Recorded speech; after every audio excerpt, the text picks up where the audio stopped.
देहरादून से खबर, जहां पर बुधवार को सीएम पुष्कर सिंह धामी ने अधिकारियों की मीटिंग ली।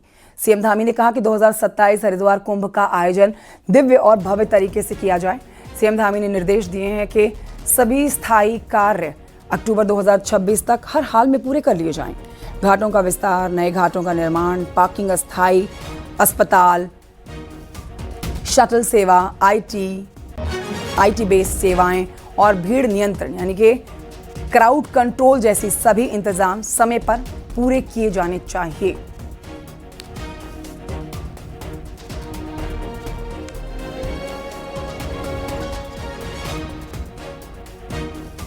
उत्तराखंड में कैबिनेट विस्तार की चर्चाएं तेज हैं। नए मंत्री बनाने को लेकर चर्चाएं चल रही हैं।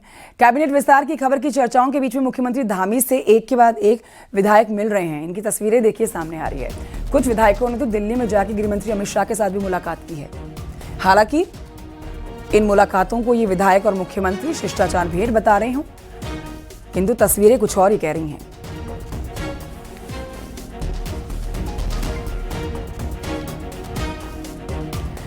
दून यूनिवर्सिटी की कुलपति सुरेखा डंगवाल ने बुधवार को मुख्यमंत्री धामी से मुलाकात की। ये शिष्टाचार भेंट रही। उन्होंने विश्वविद्यालय के सभी शिक्षक, अधिकारियों और कर्मचारियों की एक दिन की सैलरी मुख्यमंत्री राहत कोष में दी है। मुख्यमंत्री ने इस योगदान की तारीफ की और इसी तरह का योगदान तमाम शैक्षणिक संस्थानों और बाकी की संस्थानों को देना चाहिए, इसको लेकर भी उन्होंने अपील की।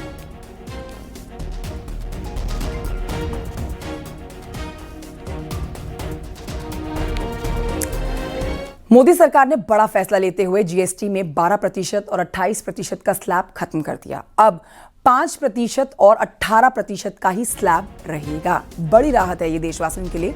22 सितंबर से ये घोषणाएं लागू होंगी।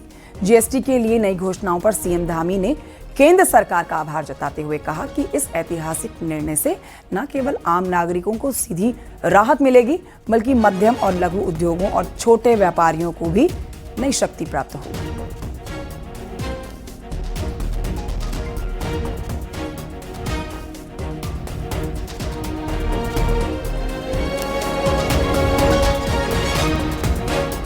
इस वक्त की बड़ी खबर आपको बता रहे हैं। सोर्सेज के हवाले से खबर आ रही है, बीजेपी में इंटरनल सर्वे होगा। विधायकों का फीडबैक लिया जाएगा। सर्वे के आधार पर ही विधानसभा चुनाव रणनीति तैयार की जाएगी। सिटिंग विधायकों के परफॉर्मेंस को लेकर संगठन चिंतित है।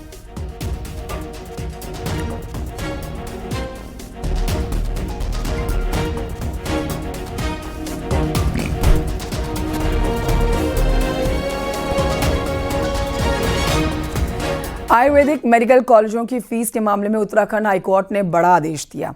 हाईकोर्ट ने अपने आदेश में सरकार के आदेश को रद्द कर दिया और हाईकोर्ट की एकल पीठ के ही आदेश पर मोहर लगाई। हाईकोर्ट ने कहा कि सरकार जियो लाकर फीस नहीं बढ़ा सकती। इसके लिए फीस कमेटी का फैसला मान्य होगा।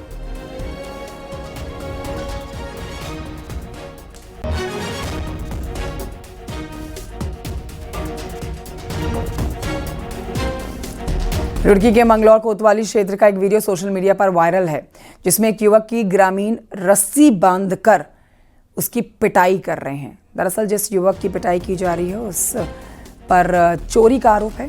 ग्रामीणों ने चोरी का आरोप लगाया और बुरी तरह से उसको पीटा। इस घटना का वीडियो भी बनाया गया, जो कि सोशल मीडिया पर पड़ते ही वायरल हो गया।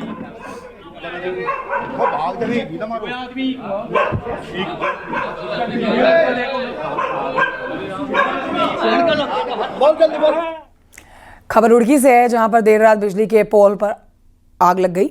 फायर ब्रिगेड की गाड़ी ने आग पर काबू पाया। सिविल लाइन कोतवाली क्षेत्र के जादूगर रोड का मामला है। तस्वीरें आप देख रहे हैं, बिजली का पोल जहां आग लगी, समय पर आग पर काबू पा लिया गया। फायर ब्रिगेड की टीम को इत्तला की गई और जैसे ही जानकारी मिली टीम मौके पर पहुंची।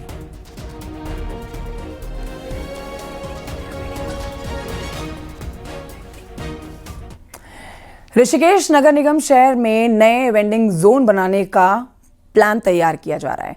वेंडिंग जोन बनाने के लिए निगम ने शहर में 7 जगहों पर पहचान की है।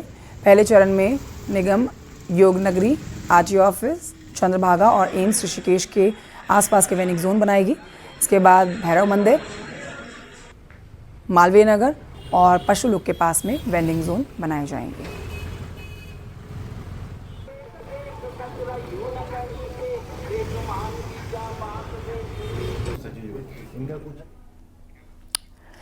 खबर रामनगर से अगली, जहां पर कॉर्बेट टाइगर रिजर्व में ढेला रेस्क्यू सेंटर में मिनी वाइल्ड लाइफ लैब स्थापित की गई है।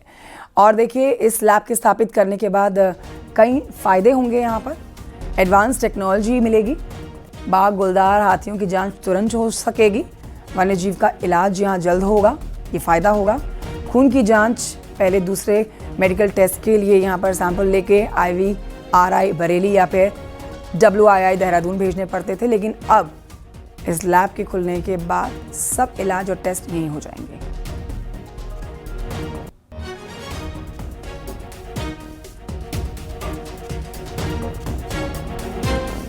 हमारा जो ढेला रेस्क्यू सेंटर है वहाँ पे वन्य जीवों के लिए स्पेसिफिकली टाइगर, लेपर्ड्स और एलिफेंट्स जैसे वन्य जीव हैं, इनके लिए ब्लड एनालाइज़र और blood biochemistry analyser, urine analyser, blood gas analyser, इस तरह की आधुनिक मशीन आई हैं। अभी तक हमारे यहाँ अगर उनके सैंपल्स की, ब्लड सैंपल्स या बाकी सैंपल्स की अगर उसका कुछ असेसमेंट करना है, एनालिसिस करनी है, तो उसको प्रदेश से बाहर या तो WI या तो IVRI या फिर प्रदेश में देहरादून में WI में भेजा जाता था। हैदराबाद भी कुछ सैंपल भेजे जाते थे। समस्या ये होती थी कि इन सैंपल के आने में, इनका रिजल्ट आने में काफ़ी टाइम लगता था।